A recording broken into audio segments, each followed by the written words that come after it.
नमस्कार दोस्तों, कैसे हो आप सभी लोग। आपका स्वागत है आपके अपने YouTube चैनल जिक्के बाय पिक्के पे। आज हम इस वीडियो में पढ़ेंगे भाई महात्मा गांधी के बारे में। किसके बारे में पढ़ेंगे भाई? महात्मा गांधी के बारे में इस वीडियो में पढ़ेंगे। जो महात्मा गांधी जी थे भाई, इनका जन्म कब होता है? इनका जन्म भाई 2 अक्टूबर यानी कि 1869 को पोरबंदर गुजरात में होता है भाई। कहाँ भाई? पोरबंदर गुजरात में होता है भाई। ठीक है भाई। यानी कि इनका पूरा नाम क्या था भाई? इनका पूरा नाम मोहनदास करमचंद गांधी था भाई। मोहन दास करमचंद गांधी था भाई। इनका पूरा नाम क्या था? मोहनदास करमचंद गांधी था भाई। ठीक है। इनके पिताजी का नाम क्या था? इनका पिताजी का नाम भाई करमचंद गांधी था भाई। क्या था? करमचंद गांधी था भाई। ठीक है ना। इनकी माता का नाम क्या था? इनकी माता का नाम भाई पुतली बाई था भाई। पुतली बाई था भाई। और इनकी पत्नी का नाम क्या था? इनकी पत्नी का नाम कस्तूरबा गांधी था भाई। कस्तूरबा गांधी था भाई। क्या था? कस्तूरबा गांधी था भाई। ठीक है ना। यानी कि महात्मा गांधी जी का जन्म 2 अक्टूबर 1869 को पोरबंदर गुजरात में होता है भाई। और 2 अक्टूबर को किस दिवस के रूप में मनाया जाता है भाई? 2 अक्टूबर को गांधी जयंती या फिर विश्व अहिंसा दिवस के रूप में मनाया जाता है भाई। किसके रूप में मनाया जाता है? विश्व अहिंसा दिवस के रूप में मनाया जाता है भाई। और गांधी जी के भाई 4 संतानें थी, जिसमें से 2 लाल थे और 2 दास थे भाई। यानी कि गांधी जी के कुल कितनी संतानें थी? 4 संतानें थी, जिसमें से 2 लाल और 2 दास थे भाई। 2 लाल कौन कौन से थे भाई? हरी लाल भाई, हरी लाल। दूसरा मणिलाल भाई। ठीक है, मणिलाल। और दास कौन कौन से थे भाई? रामदास और देवदास भाई। यानी कि देवदास। ठीक है ना। गांधी जी की 4 संतानें थी, जो जिसमें 2 लाल थे और 2 दास थे। लाल कौन कौन से थे? हरिलाल, मणिलाल। दास कौन कौन से थे? रामदास, देवदास। और गांधी जी भाई अपने भाई बहनों में सबसे छोटे थे भाई। ठीक है। गांधी जी की जो प्रारंभिक शिक्षा थी वो कहाँ से होती है? अल्फ्रेड हाई स्कूल, यानी कि अल्फ्रेड हाई स्कूल भाई। ठीक है ना। हाई स्कूल, ठीक है, हाई स्कूल राजकोट से होती है भाई। कहाँ से होती है? राजकोट से होती है। और जो भाई महात्मा गांधी जी के पिताजी थे करमचंद गांधी थे, वो राजकोट के क्या थे? दीवान थे भाई। ठीक है ना। उसके बाद भाई यानी कि गांधी जी की भाई 1800 यानी कि 82 में, यानी कि 13 वर्ष की आयु में क्या कर दी जाती है? शादी कर दी जाती है कस्तूरबा गांधी के साथ। उसके बाद 1883 में गांधी जी हाई शिक्षा प्राप्त करने के लिए कहाँ चले जाते हैं? लंदन चले जाते हैं। और वहाँ से यूनिवर्सिटी लंदन, यानी कि यूनिवर्सिटी लंदन, ठीक है ना, यूनिवर्सिटी लंदन से क्या करते हैं? बैरिस्टर या फिर वकालत की पढ़ाई पूरी करते हैं भाई। यानी कि वकालत करते हैं भाई। और वकालत करने के बाद गांधी जी भारत में आते हैं और कुछ समय के लिए वो क्या बनते हैं? शिक्षक बनते हैं। उसके बाद कुछ समय बाद वो क्या करते हैं? यानी कि अपनी जो वकालत की तैयारी करते हैं और मतलब वकालत करना शुरू कर देते हैं। लेकिन गांधी जी की ज़िंदगी में सबसे अहम मोड़ तब आता है जब वो एक भारतीय का केस यानी कि सोल्व करने के लिए कहाँ पे जाते हैं? साउथ अफ्रीका जाते हैं, यानी कि दक्षिण अफ्रीका में जाते हैं भाई। ठीक है ना। और गांधी जी दक्षिण अफ्रीका कब जाते हैं भाई? 1893 में गांधी जी कहाँ जाते हैं? दक्षिणी अफ्रीका में जाते हैं, एक भारतीय का केस लड़ने के लिए। और कहते हैं वहाँ पे भाई गांधी जी के साथ अंग्रेजों ने बहुत क्या की थी? एक बारी बहुत अपमान किया था। यानी कि जो साउथ अफ्रीका भी उस समय किसका गुलाम था? अंग्रेजों का गुलाम था। और वो एक बारी अंग्रेजों ने गांधी जी का बहुत अपमान किया था। हुआ क्या था? गांधी जी प्रथम श्रेणी में यानी कि श्रेणी की टिकट लेकर रेल में यात्रा कर रहे थे। ठीक है ना। उनके पास प्रथम श्रेणी का टिकट भी था। लेकिन कहते हैं बीच रास्ते में अंग्रेजों ने गांधी जी का अपमान किया और उनको ट्रेन से नीचे गिरा दिया था। और गांधी जी ने इसका बदला लेने के लिए कसम खाई। और कहते हैं भाई गांधी जी ने अंग्रेजों के खिलाफ जो पहला सत्याग्रह कहाँ पे किया था? दक्षिणी अफ्रीका में ही किया था भाई। कई बार पूछा जाता है गांधी जी का पहला सत्याग्रह कहाँ पे था? तो कहाँ पे था? दक्षिणी अफ्रीका में था भाई। ठीक है ना। उसके बाद भाई गांधी जी यानी कि 1893 से लेके यानी कि 1914 तक कहाँ पे रहे भाई, ये साउथ अफ्रीका में रहे। और साउथ अफ्रीका में रहने के दौरान ही उनकी मुलाकात किससे होती है, गोपाल कृष्ण गोखले से होती है। किससे होती है, गोपाल कृष्ण यानी कि गोखले से हो जाती है भाई, गोखले से होती है। और गोपाल कृष्ण गोखले ही गांधी जी को क्या देते हैं, प्रेरणा देते हैं भाई अंग्रेजों के खिलाफ लड़ने के लिए। और कहते हैं भाई गोपाल कृष्ण गोखले को गांधी जी का क्या माना जाता है, गुरु माना, यानी कि राजनीतिक गुरु माना जाता है भाई, ठीक है ना। उसके बाद भाई 9 नवंबर यानी कि सॉरी 9 जनवरी 1915 को गांधी जी कहाँ पे आ जाते हैं, भारत आते हैं। और कहते हैं जो ये 9 जनवरी है ये किस दिवस के रूप में मनाया जाता है, ये 9 जनवरी को भारतीय प्रवासी दिवस के रूप में मनाया जाता है भाई, ठीक है ना। उसके बाद भाई गांधी जी 1916 में जो कांग्रेस का लखनऊ अधिवेशन होता है उसमें भाग लेते हैं। और कहते हैं भाई लखनऊ अधिवेशन के दौरान ही यानी कि राजकुमार शुक्ला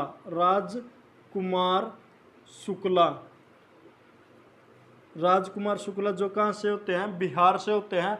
वहाँ पे राजकुमार शुक्ला पहली बार गांधी से मिलते हैं या फिर पहली बार गांधी को देखते हैं भाई, ठीक है ना। उसके बाद 1916 में ही गांधी जी साबरमती में अपना क्या बनाते हैं भाई, आश्रम बनाते हैं भाई। क्या बनाते हैं, आश्रम मनाते हैं। और जो ये आश्रम होता है ये किसके सहयोग से बनाते हैं, ये साराबाई यानी कि साराबाई के सहयोग से बनाते हैं भाई, ठीक है ना। उसके बाद भाई यानी कि 1917 में यानी कि राजकुमार शुक्ला द्वारा गांधी जी को कहाँ पे बुलाया जाता है, चंपारण बिहार में बुलाया जाता है।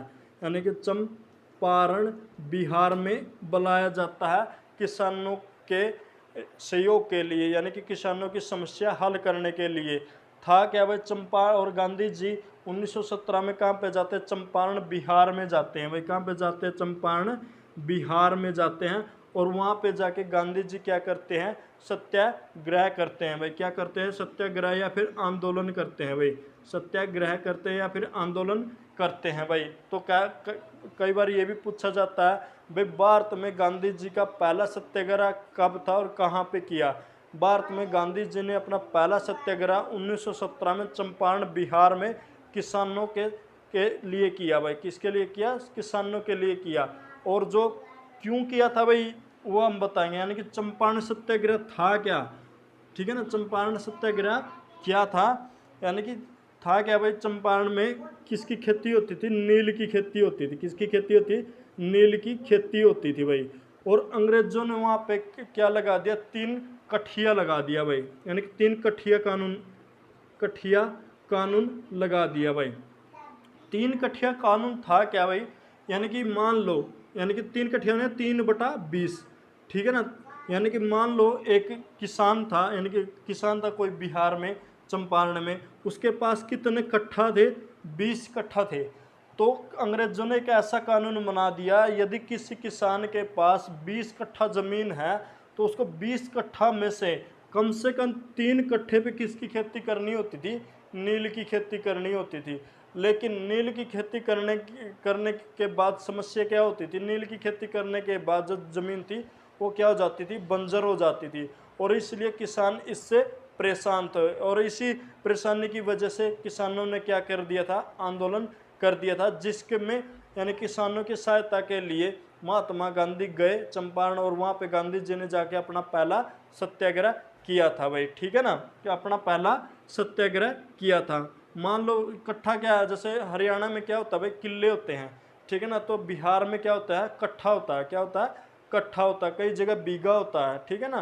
कई जगह मरले होते हैं। तो इसी प्रकार बिहार में क्या होते थे, कट्ठे होते थे। हरियाणा में क्या है, किले। जैसे कोई बोल दे भाई हरियाणा में किसी व्यक्ति के पास 20 किले है, तो 20 किले में से कम 3 किले पे उसको किसकी खेती करनी होती थी, नील की खेती करनी होती थी। लेकिन खेती करने के बाद क्या थी, जमीन बंजर हो जाती थी। तो उसका विद्रोह यानी किया था किसानों ने भाई, ठीक है ना। तो ये था चंपारण का विद्रोह या चंपारण का सत्याग्रह, जिसमें 3 कठिया कानून की वजह से किसान क्या थे, परेशान थे। और गांधी जी के सत्याग्रह करने के बाद अंग्रेजों ने जो 3 कठिया कानून था उसको क्या ले लिया था, वापस ले लिया था। और कहते हैं भाई जो राजकुमार शुक्ला था, राजकुमार शुक्ला, ठीक है ना, जो ये राजकुमार शुक्ला था, इस कानून के खिलाफ यानी कि चंपारण के किसानों के लिए कितने सालों तक लड़ते रहे थे? 25 सालों तक लड़ते रहे थे। और कहते हैं मैं यानी कि जब इनकी मृत्यु होती है, यानी कि 1929 में 54 वर्ष की आयु में जब इनकी मृत्यु होती है, तो इनकी मृत्यु के बाद जिस अधिकारी से यानी कि राजकुमार शुक्ला 25 साल तक लड़े थे, यानी कि उस अधिकारी ने यानी कि इनके श्राद्ध कार्यक्रम श्राद्ध के लिए, यानी कि जो राजकुमार शुक्ला की मृत्यु के बाद जो श्राद्ध थे, क्रियाक्रम था, क्रियाक्रम के लिए कितने रुपए भेजे थे भाई? 300 रुपये भेजे थे। और उस अधिकारी का नाम क्या था? अमन नाम था भाई। क्या नाम था? अमन नाम था भाई। उस अंग्रेज अधिकारी का नाम क्या था? अमन नाम था। और उसने है ना राजकुमार शुक्ला के क्रियाक्रम के लिए कितने रुपए भेजे थे? 300 रुपये भेजे थे। और उन्होंने अपनी किताब में लिखा था चंपारण में सिर्फ एक ही मर्द था, उसका नाम क्या था? राजकुमार शुक्ला था भाई, ठीक है। उसके बाद भाई महात्मा गांधी ने 1918 में, यानी कि 1918 में कौन सा सत्याग्रह किया? खेड़ा सत्याग्रह किया भाई। कौन सा सत्याग्रह? खेड़ा सत्याग्रह किया। और खेड़ा भी कहाँ पे पड़ता है? ये भी गुजरात में पड़ता भाई। किस में पड़ता है? गुजरात में पड़ता था भाई। खेड़ा में किसानों ने क्यों आंदोलन किया भाई? खेड़ा में यानी कि जो किसान खेती करते थे उस पर अंग्रेजों ने एकदम जो कर में कितनी वृद्धि कर दी? 20 गुना वृद्धि कर दी। और बहुत ज़्यादा कर की वृद्धि होने के कारण किसान की आर्थिक स्थिति दिन प्रतिदिन बिगड़ती जा रही थी। और इसीलिए किसानों ने क्या कर दिया? यानी कि विद्रोह कर दिया, यानी कि आंदोलन कर दिया। और कहते हैं महात्मा गांधी ने खेड़ा में जाके अपना सत्याग्रह किया, अपना आंदोलन किया। और आंदोलन करने के बाद अंग्रेजों ने यानी कि जो ये 20 गुना कर को समाप्त करके 6 गुना कर लागू कर दिया था भाई। उसके बाद भाई 1918 में ही गांधी जी ने अहमदाबाद में अपना सत्याग्रह किया। और जो अहमदाबाद का सत्याग्रह था वो किसके खिलाफ था? यानी कि वो यानी कि जो मिल मजदूर यानी कि मिल मजदूरों का, यानी कि मिलों के मालिकों के प्रति विद्रोह था। यानी कि जो मिल मजदूर थे, यानी कि उनका जो यानी कि मिलों के मालिक के साथ बोनस से लेकर विवाद चला हुआ था, यानी कि और इसी विवाद के लिए गांधी जी ने क्या किया था भाई? अहमदाबाद में जाके अपना सत्याग्रह किया था। और इस सत्याग्रह करने के बाद गांधी जी ने एक यूनियन की स्थापना करी थी, जिसको हम किस नाम से जानते हैं? ट्रेड यूनियन के नाम से जानते हैं भाई। किसके नाम से? ट्रेड यूनियन के नाम से जानते हैं। और कहते हैं भाई यानी कि ये उस समय की सबसे बड़ी ट्रेड यूनियन थी भाई। ठीक है, क्या थी? उसके बाद ये दुनिया की सबसे बड़ी ट्रेड यूनियन थी भाई, ठीक है ना। उसके बाद आता है साल 1919 का। किसका आता? साल 1919 का। और साल 1919 में एक अंग्रेज एक्ट पारित करते हैं, जिसको हम किस नाम से जानते हैं? यानी कि रोलेक्ट एक्ट के बारे में जानते हैं भाई, ठीक है। यानी कि इस एक्ट में क्या था? इस एक्ट में यदि कोई भी संदिग्ध व्यक्ति पे यानी कि अंग्रेजों को शक होता था, यानी कि कोई भी अंग्रेजों को किसी व्यक्ति पे शक होता था, वो उसको क्या कर लेते? गिरफ्तार कर लेते थे। और गिरफ्तार करने के बाद उसको सीधा यानी कि कैद में डाल देते थे। यानी कि ना कोई अपील, ना कोई दलील और ना कोई वकील, यानी कि सीधा गिरफ्तार कर लिया जाता था भाई, ठीक है ना। तो इस एक्ट के विद्रोह में गांधी जी ने 6 अप्रैल यानी कि 6 अप्रैल 1919 को देश भर में व्यापक हड़ताल की भाई, ठीक है ना। देशव्यापी हड़ताल की घोषणा कर दी। और कहते हैं भाई इसी घोषणा के बाद 13 अप्रैल 1919 यानी कि 13 अप्रैल 1919 को अमृतसर यानी कि अमृतसर के जलियांवाला बाग में एक जनसभा का आयोजन होता है। और कहते हैं भाई इस जनसभा पे यानी कि जर्नल ओ डायर ने क्या करवा दी थी भाई? गोलियां चलवा दी थी भाई। और कहते हैं भाई इस कांड को किस नाम से जाना जाता है?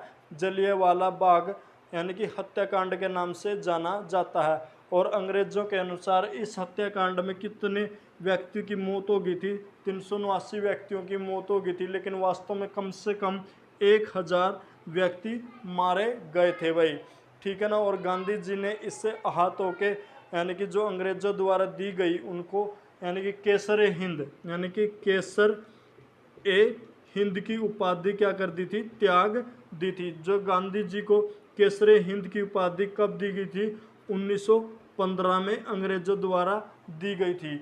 और कहते हैं रविंद्रनाथ टैगोर ने कौन सी उपाधि त्याग दी थी? सर की उपाधि त्याग दी थी भाई। और अंग्रेजों ने भाई 1915 में गांधी जी को केसरे हिंद की उपाधि क्यों दी थी? वो इसलिए दी थी भाई, यानी कि जब गांधी जी 1915 में भारत आए तो उस समय क्या चला हुआ था? द्वितीय विश्व युद्ध चला हुआ था भाई। कौन सा युद्ध चला हुआ था? द्वितीय विश्व युद्ध चला हुआ था, जो कि 1914 से लेके 1918 तक चला भाई। तो इस द्वितीय विश्व युद्ध में यानी कि गांधी जी ने यानी कि लोगों से यानी कि अंग्रेजी भारतीय सेना में शामिल होने के लिए बोला, और उन्होंने बोला भाई ज़्यादा से ज़्यादा संख्या में यानी कि सेना में शामिल हो। ठीक है ना। गांधी जी का मानना था कि यदि हम अंग्रेजों का सहयोग करेंगे इस युद्ध में, सेना में शामिल होके, क्या पता द्वितीय विश्व युद्ध के बाद अंग्रेज हमको आज़ाद कर दे। और इसी से खपा होके लोगों ने गांधी जी को क्या कहा, यानी कि सेना में भर्ती करवाने वाला एजेंट के तौर पे संबोधित किया था। और इसी से खुश होके यानी गांधी जी को अंग्रेजों ने कौन सी उपाधि दी थी? केसरे हिंद की उपाधि दी थी 1915 में, जो कि जलियांवाला बाग हत्याकांड के बाद गांधी जी ने वो उपाधि त्याग दी थी भाई। तो इस वीडियो में अब तक इतना ही। अगली वीडियो में हम पढ़ेंगे गांधी जी के और आंदोलन के बारे में। तब तक जय हिंद, जय भारत। धन्यवाद दोस्तों भाई।